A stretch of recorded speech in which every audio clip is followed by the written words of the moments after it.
20ஆம் ஆண்டு சுனாமி நினைவு தினத்தையொட்டி உயிர் நீத்தவர்களுக்கு தமிழக கடலோர பகுதியில் அஞ்சலி செலுத்தப்பட்டது. இது பற்றிய விவரங்களோடு இணைகிறார் நமது செய்தியாளர் தேவநாதன். வணக்கம் தேவநாதன், இந்த நினைவஞ்சலி நிகழ்ச்சியில் யாரெல்லாம் பங்கேற்றார்கள்? முழு விவரங்கள்.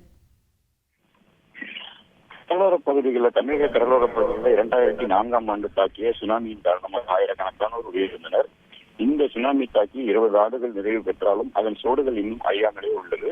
இந்த நிலையில் தான் பார்த்தோம் அப்படின்னா கடலூர் மாவட்டத்தில் இந்த சுனாமி தாக்குதலில் உயிரிழந்தவர்களுக்கான அஞ்சலி செலுத்தும் நிகழ்ச்சி தொடர்ந்து நடைபெற்று வருகிறது. கடலூர் சிங்காரத்தோப்பு மற்றும் தேவனாம்பட்டினம் பகுதியில் பார்த்தோம் அப்படின்னா மீனவ அமைப்பின் பெண்கள் சீருடை அணிந்து ஊர்வலமாக சென்று அங்குள்ள நினைவு தூணில் அஞ்சலி செலுத்தினாங்க. அதன் பிறகு பார்த்தோம் அப்படின்னா கடல்ல பால் ஊற்றியும் மலர் தூவியும் அந்த கடலை சாந்தப்படுத்தும் ஒரு நிகழ்ச்சியில அவங்க கலந்துக்கிட்டாங்க. இது அதே போல பார்த்தீங்கன்னா இன்று கடலூர் மாவட்டம் முழுவதும் மீனவர்கள் கடலுக்கு மீன் பிடிக்க செல்லவில்லை. மீன் அங்காடிகளும் மூடப்பட்டிருக்கு.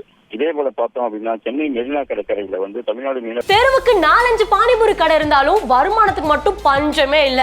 இங்க ஒருத்தர் பானிபூரி கடை வச்சு மாசம் 5 லட்சம் ரூபாய் சம்பாதிக்கிறார். எப்படின்னு தெரிஞ்சுக்க ஃப்ரீடம் ஆப்பை டவுன்லோட் பண்ணுங்க.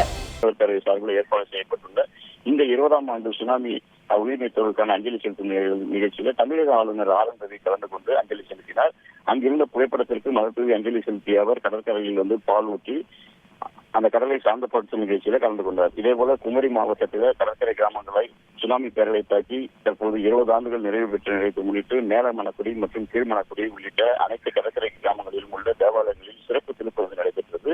கீழ்மணக்குடி கிராமத்தில் மீனவர்கள் சிறப்பு தள்ளுபடி நடத்தி அந்த சுனாமியால் பலியானவர்களை அடக்கம் செய்த கல்லறையில் மலர் மாலைகள் வைத்தும் மலர் தூவி அஞ்சலி செலுத்தினார்கள்.